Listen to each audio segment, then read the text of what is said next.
तुमच्या बालपणापासूनच सुरुवात करूया आपण, की तुमचं बालपण कसं होतं आणि त्यावेळेची तुमची स्वप्न, तुमच्या इच्छा या सगळ्या कशा होत्या ते जरा आम्हाला सांगा. माझं बालपण मी एक 4-5 शब्दातच सांगेन. खूप सुसंस्कृत, सुशिक्षित, सुरक्षित, संपन्न आणि समाधानी असं होतं. तुमची पहिली स्वप्न काय होती? तुम्हाला कोण बनायचं होतं? कुठेतरी समाजाची सेवा करायची असं काहीतरी मनात होतं. तर म्हणून डॉक्टरच व्हायचं होतं मला. पण वयाच्या 10व्या वर्षी तुमच्या आयुष्याला एक वेगळं वळण मिळालं, त्याबद्दल जरा सांगा. मी खरं म्हणजे खूप टॉमबॉय होते.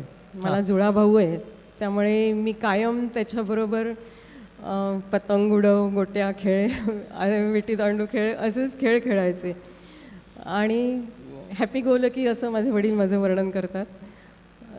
असंच मला जसं तुम्ही सांगितलं आजारपण झालं आणि मी खूप 21 दिवस मी अंथरुणात होते. मी उठू पण शकले नाही आणि त्याच्यानंतर खूप वीकनेस आला. आणि मग एक दिवस माझ्या आते बहिणीला, ती आमच्याकडे शिकायला होती, तिला माझ्या पाठीवर एक पांढरा डाग दिसला. पण मला होत काहीच नव्हतं, म्हणजे काही दुखतही नव्हतं, खुपतही नव्हतं, कशाचंच काही नाही. आणि मला तो दिसतही नव्हता. तेव्हा काय असं आरशात एवढं बघायची काही पद्धत नव्हती, त्यामुळे मी त्याचा काही फारसा बाऊ केला नाही. पण मग 1-2 महिन्यामध्ये ते भराभरा वाढायला लागले. आणि मग माझ्या काकांनी मला डर्मॅटॉलॉजिस्टकडे नेलं. मग त्यांनी मला काहीतरी एक जंताचं औषध दे, काहीतरी बी कॉम्प्लेक्सची इंजेक्शनं दे असं दिलं. आणि 6 महिन्यात ते 98% सगळे डाग गेले, पण भराभरा. बरं. पण जे उरले ते फार रेझिस्टंट होते, ते काही केल्या जाईनात. आणि मी वयाच्या 13व्या वर्षी साडी नेसायला लागले, की ते पायावर गोट्यावर 2 डाग होते ते दिसू नयेत म्हणून. आमच्या घरात खूप सुशिक्षित होते, त्यामुळे कधी कोणी कोड हा शब्द काढला नाही. बरं. मला कधी कधी असं वाटायचं की अरे माझा जुळा भाऊ पण आहे, आमच्या घरात बाकी कोणाला नाही, हे मलाच का झालं आहे. आणि साधारण मी मॅट्रिकला असेन तेव्हा थोडंसं दिसणं हे महत्त्वाचं होतं. आणि त्यावेळी मी मात्र नक्की डिप्रेशनमध्ये गेले. हां. तेव्हा त्याला डिप्रेशन म्हणतात हे काही कळत नव्हतं. बरोबर. पण मी खूप एकटी राहायला लागले. मग आईच्या ते लक्षात आलं. मेडिकलला जाईपर्यंत ही अशीच परिस्थिती होती? नाही, साधारण 10वीत गेल्यावर मी ठरवलं की आता आपण औषधं वगैरे काही घ्यायची नाहीत, आता हे बास झालं. आणि मग मेडिकलला गेलात. हो. मेडिकलला गेल्यावरती तुम्हाला नेमकं त्वचेमध्ये काय झालं आहे याचं ज्ञान झालं असणार. नक्कीच. हां, की शुभ्र. फायनल MBBSला जेव्हा डर्मॅटॉलॉजी हा एक छोटा सेक्शन असतो मेडिसिनमध्ये, तेव्हा मला पहिल्यांदा रिअलाईज झालं की अरे हे आपल्याला कोड आहे. तोपर्यंत आहेच पांढरे डाग काहीतरी असेल. I never bothered really speaking. बरं.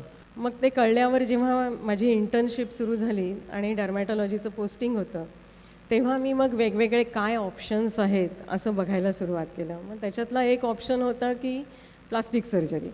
आता ते इतके छोटे डाग होते की आमच्या इथे एक नवीन डर्मॅटॉलॉजिस्ट सर्जन आले होते. ते म्हणाले की आपण हा एवढासा काढून टाकू. त्यामुळे डाग तर निघाला, पण ती जखम माझी महिनाभर बरी झाली नाही, कारण ते टाके सगळे तुटले. आणि मी महिनाभर इंटर्नशिपमध्ये पायाला ते बँडेज बांधून हिंडत होते. आता बघा, एका बाजूने तुमची करिअर सुरू होती, एका बाजूने हे उपचाराचे प्रयत्न सुरू होते, दुसऱ्या बाजूने तुम्हाला आता शास्त्रीय माहिती मिळाली होती. हा जो सगळा झगडा चालू होता, त्याच्यामध्ये घरातल्या लोकांनी, आजूबाजूच्या लोकांनी त्यांच्या प्रतिक्रिया काय होत्या? मदत कुणाची झाली, कुणाची नाही झाली, कसं वातावरण होतं?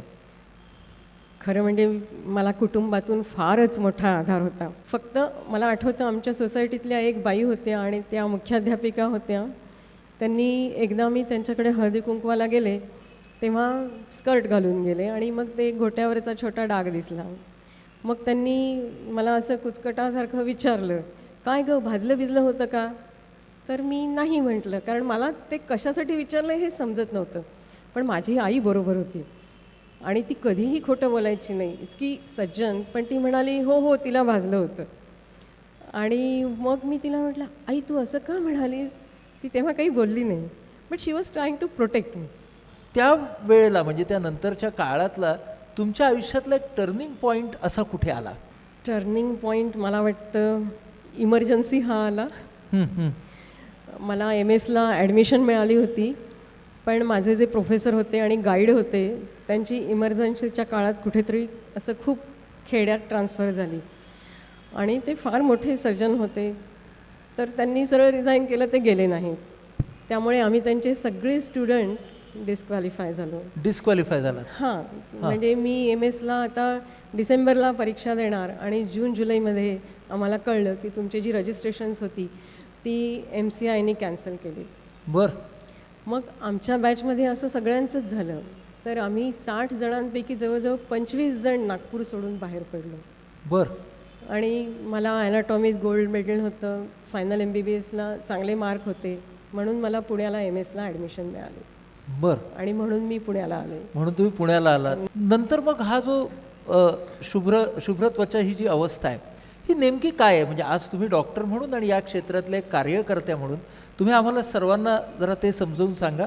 आणि त्याच्या बाबतीमध्ये हा हे किलमिश काय आहे, हा स्टिग्मा काय आहे, हा कलंक काय आहे, तेही जरा सांगा. आपल्या त्वचेला रंग मेलॅनोसाइट हे त्वचेतले सेल्स देतात. हे सेल्स ब्रेन ज्याच्यापासून तयार होतो त्या न्यूरल क्रेस्टपासून आलेले असतात. म्हणजे ते फार हायली क्वालिफाईड सेन्सिटिव्ह सेल्स असतात आणि ते डुप्लिकेट होत नाहीत, रिजनरेट होत नाहीत. त्यामुळे एकदा त्यांना जर काही इंजुरी झाली किंवा ते नाहीसे झाले तर ते पुन्हा भरून येऊ शकत नाहीत. हा एक मेलॅनोसाइट आपल्या 36 स्किनच्या सेल्सना कलर पुरवतो. त्याला असे केसासारखे डॅन्ड्राइट्स असतात, त्याच्यातून हा रंग पुरवतो. पण त्वचा सगळ्यांचीच पांढरी होत नाही. आता काहीच जणांची होते, ती नेमकी त्या माणसांची काय होते ह्याच्यावर खूप सारं संशोधन चालू आहे. आणि आता तुम्ही मेंटल हेल्थमधले आहात, तर आता असं निघालेलं आहे की skin is a secondary mental organ. So skin is supposed to be interface between your internal environment and external environment. बरोबर. आणि स्किन का बरं मी मेंटल ऑर्गन म्हणते, तर समजा आपल्याला राग आला आणि तो दाखवायचाही नसला तरी आपण संतापाने लाल होतो. आणि म्हणून आजकाल विटिलायगो किंवा कोडाला न्यूरो एंडोक्रायनो हॉर्मोनल डिसऑर्डर असं म्हणतात. पण हिला आपण अवस्था असं म्हणतो, आपण हिला आजार असं म्हणत नाही. हा काही संसर्गजन्य आजार नाही. बरोबर. तो जन्मल्यापासूनही होत नाही, एकामुळे दुसऱ्याला होत नाही. आणि त्यामुळे असं काही तुम्हाला खूप दुसरं काहीतरी डिसेबिलिटी आली आहे असं होत नाही. हा एक फार पूर्वापारपासूनचा कलंक आहे. म्हणजे मला कधी कधी असं वाटतं की आपण नेहमीच्या आयुष्यामध्ये हा समाज हा गोरेपणाला खूप महत्त्व देतो. हां, आणि काळेपणाला कमी लेखतो. पण ज्या वेळेला अशी श्वेतत्वचा असते त्याला मात्र कलंक लावतो. पण हे प्राण्यांच्या बाबतीत नाही आहे बरं का. म्हणजे तुम्ही जर ऐकलं असेल की रेसचे घोडे लाखो करोडो रुपयांमध्ये मिळतात आणि त्या घोड्याला जर कपाळावर पांढरा, त्याला चांदवा म्हणतात त्या घोड्यांच्या भाषेत, असला तर त्याची किंमत काही लाखांनी वाढते. किंवा आम्हाला हरणाच्या पाठीवरचे ठिपके आवडतात, फुलपाखरांचे रंग आवडतात, व्हेरिगेटेड प्लांट्सना किंमत जास्त आहे साध्या पानांपेक्षा. पण आम्हाला माणसाच्या शरीरावर एक पांढरा ठिपका, तो जर काळा असेल तर चालू शकतो, वाईट दिसतो, पण त्याला सोशल स्टिग्मा नाही आहे. पण जर एक पांढरा ठिपका दिसला की तिथे सगळं संपलंच. म्हणजे हो ना. तुमचा जो सगळा एक प्रवास आहे ना स्वतःच्या स्वीकाराचा आणि कोडा सकट या शुभ्र त्वचेसकट स्वतःच्या स्वीकाराचा, याच्याबद्दलचे काही टप्पे आम्हाला सांगाल? एक तर असं झालं की मला 25 वर्ष ते जे काय पायावर छोटे डाग होते ते तसेच राहिले. कालांतराने माझ्या डिलिव्हरीनंतर मात्र माझं सिझेरियन झालं, जरा वीकनेस आला, ब्लड द्यायला लागलं, प्रॉबेबली इम्युनिटी कमी झाली, त्याच्यानंतर ते वाढायला लागलं. 1.5 वर्ष असं गेलं की मला खूप चेहऱ्यावर, हातावर सगळीकडे पांढरे डाग होते. मग असं वाटायचं तेव्हा मी माझं हॉस्पिटल नुकतंच सुरू केलं होतं की आता माझे सगळे पेशंट पळून जाणार हे मला असं बघून. पण माझ्या कुठल्याही पेशंटनी असं विचारलं नाही आणि उलटं माझी प्रॅक्टिस वाढतच राहिली. म्हणजे हे लोकांच्या नजरेत जेवढं होतं त्याच्यापेक्षा माझ्या मनात जास्त होतं. एका बाजूला ही शुभ्र त्वचेची अवस्था, लग्न वगैरे ह्या सगळ्याच्या मध्ये ती आली होती का अडचण? माझ्या मिस्टरांना, ते आमचे फॅमिली फ्रेंडचा मुलगा होता, त्यांना हे माहिती होतं की मला आहे, कोड आहे म्हणून. पण त्यांनी मला मागणी घातली तरी मी त्याला 3दा नाही म्हटलं. पण मग शेवटी आमचे दोघेही घराणे फॅमिली फ्रेंड होते मग शेवटी यांनीच परस्पर ठरवलं की नाही आता यांचं लग्न करून टाकायचं. बरं, हे जेव्हा पसरायला लागलं तो तुमच्यासाठी पुन्हा एक कसोटीचा आणि खडतर काळ असणार नाही का? That was a very difficult period. म्हणजे शेवटल्या 2 वर्षात मी आरसा पाहणं सोडून दिलं होतं. आरसा पाहणं सोडून दिलं होतं. हो. कसं हा स्वीकार कसा केला? I had no choice. पण ह्या वैयक्तिक कोपिंगअपचं रूपांतर सामाजिक चळवळीमध्ये कसं झालं? साधारण 1998 साली मी टोटली डिपिगमेंट झाले. त्याला कारणही असं झालं की माझा एक कलिग इस्रायलहून आला होता. हातावर एखाद दुसरा डाग होता. तो म्हणाला चल आता मी नवीन काहीतरी शिकून आलो आहे, तुला मी देतो treatment. Unfortunately I was sensitive to all those lights आणि ट्रीटमेंट. आणि मी 2 लाईट्स घेतले आणि मला त्याची इतकी प्रचंड रिॲक्शन आली की सगळीकडून दातातून सगळ्यातून ब्लिडिंग सुरू झालं. म्हणजे रात्री माझ्या पूर्ण तोंडात रक्त साकळलेलं असायचं. सकाळी उठून मला ते थुंकायला लागायचं.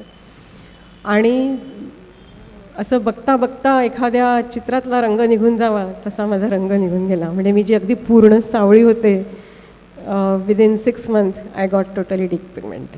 तो टोटली डिपिगमेंटाइज होणं म्हणजे हा पुढचा एक स्वीकाराचा टप्पा झाला. हो, पण तेव्हा मी खूप चिडले होते. हां. मला असं वाटलं की मी डॉक्टर, मी बरं व्हायला गेले, तो राहिला असता छोटासा डाग तरी चालला असता आणि हे उलटंच काय झालं. आता मी काय डॉक्टरवर केस करू का काय करू, असे मी 3 महिने फार रागात होते. मग मी शांतपणे विचार केला की these are known complications, I am a doctor so I should accept it. बरं, फक्त एवढंच आहे की मी त्या माझ्या निगेटिव्ह ऊर्जेचं पॉझिटिव्ह ऊर्जेत रूपांतर केलं. हां, ते करताना श्वेताचा जन्म झाला? नक्कीच. बरं, त्या श्वेताच्या जन्माबद्दल हो, सांगा. मी टोटली डिपिगमेंट झाल्यावर अमेरिकेला गेले आणि तिथे गेल्यावर एअरपोर्टवर उतरल्यावर मला इतकं छान वाटलं. मला आधी कळलंच नाही मला असं का वाटते. देन आय रिअलाइज की हिअर एव्हरीबडी इज लाईक मी. सगळेच जण माझ्या रंगाचे आहेत.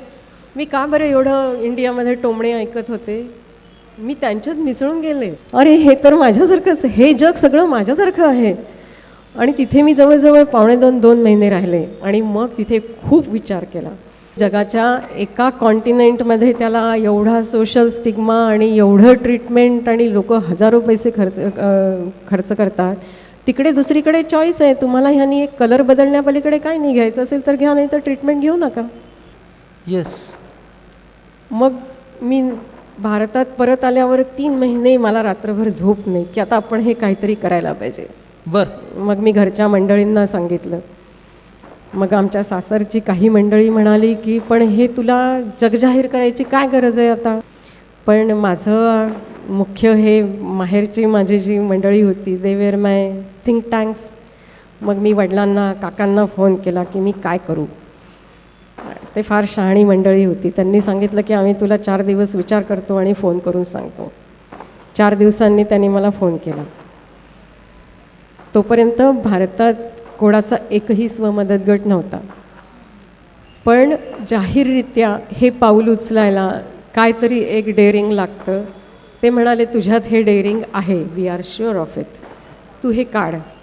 पण तुझं अल्टिमेट एम हे राहिलं पाहिजे, तू ह्या लोकांना एकत्र आण, काय करायचं ते कर, पण ह्यांना समाजापासून खड्यासारखं दूर करू नकोस, त्यांना समाजाच्या मुख्य प्रवाहात आणायचं काम कर.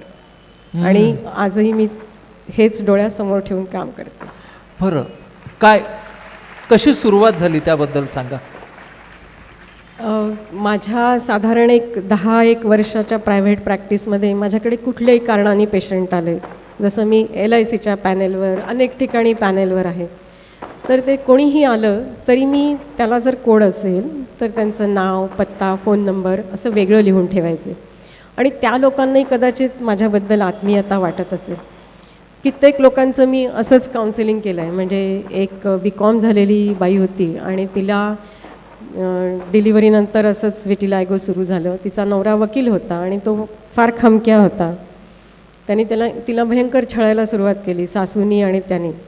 आणि ती मग माझ्याकडे अशी अनेक वेळा येऊन मग रडायची की माझं काय झालं वगैरे. मग मी तिला खूप काउन्सिलिंग केलं आणि तिला सांगितलं की अगं तू स्वतः ग्रॅज्युएट आहेस, तू अशी अशिक्षित अडाणीबाईसारखी रडतीयस कसली. पण ती म्हणाली मला घरातून बाहेर पडून नोकरी करणं शक्य नाही, मला ह्याच्यातून बाहेर पडायचं आहे. मग तिला एक छोटा काहीतरी उद्योग काढून दिला आणि मी तिची पहिली कस्टमर होते. तिने काहीतरी टॉवेल्सना गोठ लावून ते वेगवेगळे आकार देऊन असं त्याचं काहीतरी करून सुरुवात केली. मग ती बाहेर आली ह्या सगळ्यातून. तर असा एक 15-20 जणांचा ग्रुप माझ्याकडे होता. तर मी म्हटलं की हे 15-20 जणांपर्यंतच मर्यादित राहण्यापेक्षा आपण हे आणखीन शेकडो हजारो लोकांपर्यंत जाऊ. मग आम्ही त्या ग्रुपची एक कोअर मीटिंग घेतली. हां. आणि मी डॉक्टर असल्यामुळे मला हे लोकांना आधीपासून सांगायचं होतं की ह्याच्यामागचं शास्त्रीय कारण काय आहे. तर KEM पुण्याचे जे डर्मॅटॉलॉजी डिपार्टमेंट आहेत त्याच्यात डॉक्टर यशवंत तावडे म्हणून आहेत. त्यांनी 1980 साली 1000 कोडाच्या केसेसचा अभ्यास करून MDचा थिसिस लिहिला होता. त्यांना आम्ही आमच्याबरोबर घेतलं, सगळं मेडिकल नोहाऊ त्यांच्याकडून घेतलं. आणि आमचं जे पॅम्पलेट्स वगैरे होते ते पहिल्या दिवशी पहिल्या मीटिंगला सगळी तयार होती. आज तुम्ही आता कुठले कुठले उपक्रम श्वेतातर्फे करता? लग्न हा खूप मोठा प्रॉब्लेम आहे. खरं म्हणजे मी सर्जन आहे, मला काय ते वधूवर मंडळाचा अनुभव नाही. पण आता करायचंच ठरवलं. मग पुण्यातल्या साधारण एक 25-30 वधूवर मंडळांना आम्ही भेटी दिल्या. सगळ्यांनी आम्हाला सांगितलं की जर फॉर्मवर मला कोड आहे असं लिहिलं की तो फॉर्म आम्ही परत करतो. कारण अशी कॅटेगरीच नाही आहे आमच्याकडे. आमच्याकडे एकतर अंध, अपंग, मूकबधीर आहेत किंवा नॉर्मल आहेत. म्हणजे कोड असणारी व्यक्ती अशी त्रिशंकूसारखी मध्येच होती, धड नॉर्मलही नाही आणि धड अपंगही नाही. आमच्या मुलींना जेव्हा अपंग मुलं किंवा मूकबधीर दाखवायचे तेव्हा त्यांना खूप वाईट वाटायचं की अरे आम्हाला तर असं काहीच नाही आहे, मग हे असं का दाखवतात. मग तेव्हा रोहिणी हे वधूवर मंडळ खूप जोरात होतं पुण्यात आणि वसंतराव काणे खूप सेन्सिबल गृहस्थ होते. मग आम्ही वसंतराव काण्यांना भेटलो. मग काण्यांना एका आमच्या प्रोग्रामला बोलावलं. मग वसंतराव पाऊण तास बोलले आणि मग काही कमी अधिक उणीवा असणारी स्थळे असं म्हणून त्यांनी आमच्यासाठी एक वेगळी कॅटेगरी तयार केली. आणि एवढंच नाही तर त्यांच्या दिवाळी स्वयंवर अंकामध्ये आमच्या सगळ्या वधूवर मंडळातल्या मुलामुलींची फ्री जाहिरात दिली. मग हे बघता बघता शेवटी आम्ही ठरवलं की आता आपण आपलंच वधूवर मंडळ काढायचं. बरं. आमच्याकडे आज 2100 वधूवरांची नोंदणी आहे आणि त्यातल्या 900 जणांचे विवाह झालेले आहेत. नितळ चित्रपट काढण्यामागची भूमिका काय होती? त्या नितळने लोकांना काय दिलं? श्वेताला काय दिलं? तुम्हाला काय दिलं? नितळ मी प्रोड्युसर म्हणूनही खूप ठिकाणी लावला जिथे शक्य नव्हतं. आम्ही जेव्हा हे असं छोट्या ग्रुप्समध्ये तेव्हा नितळ दाखवायला सुरुवात केली तेव्हा एक मुलगी येऊन खूप रडली की माझी BAMS बहीण तिने 5-6 वर्षापूर्वी आत्महत्या केली कारण तिच्या चेहऱ्यावर कोड आलं. तुम्ही जर नितळ आधी काढला असतात तर माझी आज बहीण वाचली असती. आणि मग असे अनेक अनुभव येत गेले. आणि हे सिनेमा काढण्यामागचं मूळ कारण असं होतं की भारतीय जनमानसावर माध्यमांचा प्रचंड पकडा आहे. म्हणजे मी सांगितल्यापेक्षा ते जर आमिर खाननी सांगितलं तर ते लोकांना जास्त पटतं. त्यामुळे हा सगळा प्रवास त्याच्याकडे पाठी वळून बघताना आजच्या टप्प्यावरती तुम्हाला काय वाटतं? मी नुसतंच भाषणं देत राहिले असते त्याच्या मी 5 वर्ष पुढे नितळ काढून 1 वर्षात पुढे गेले. आम्ही हजारो लाखो लोकांपर्यंत पोचलो. आणि त्या सिनेमात सुमित्राताई आणि सुनील सुकटणकरांचा तर फारच मोठा सहभाग आहे. पण ज्या मोठ्या मोठ्या लोकांनी कामं केली नटनट्यांनी त्याचा पण लोकांवर इम्पॅक्ट खूप आहे. आणि त्यामुळे त्या डिस्टिग्मॅटायझेशनला म्हणजे तो कलंक कमी करण्यासाठी त्याची खूप मदत झाली. म्हणजे आता आमची जवळजवळ 14 वर्ष पूर्ण होतील म्हणजे वनवास संपेल श्वेताचा. आम्ही जेव्हा हे सुरू केलं तेव्हा मी अनेक डर्मॅटॉलॉजिस्टना भेटले की तुमच्याकडे जे कोणी कोड असणारे पेशंट आहेत त्यांना आमच्याकडे पाठवा किंवा त्यांचे पत्ते द्या, आम्ही त्यांना जाऊन काउन्सिलिंग करू, त्यांना भेटू. एकाही माणसाने एकाही व्यक्तीला पाठवलं नाही. पण 2008 सालापासून डर्मॅटॉलॉजिकल असोसिएशन जे आहे त्याला IADVL असं म्हणतात, त्यांनी ठरवलं की आता कुष्ठरोगावर काम करण्यासारखं फारसं राहिलं नाही. So we will focus on vitiligo. आणि त्यांनी 19 मे हा भारतातला जागतिक कोड दिन म्हणून 2008 साली जाहीर केला. त्यानिमित्ताने सगळ्या डर्मॅटॉलॉजिस्टनी इन्व्हॉल्व्ह होऊन खूप काम केलं आहे. आणि आता इंटरनॅशनल विटिलायगो कॉन्फरन्सेस व्हायला लागल्या. पहिली मिलान इथे झाली, त्याच्यात मला पण निमंत्रण होतं.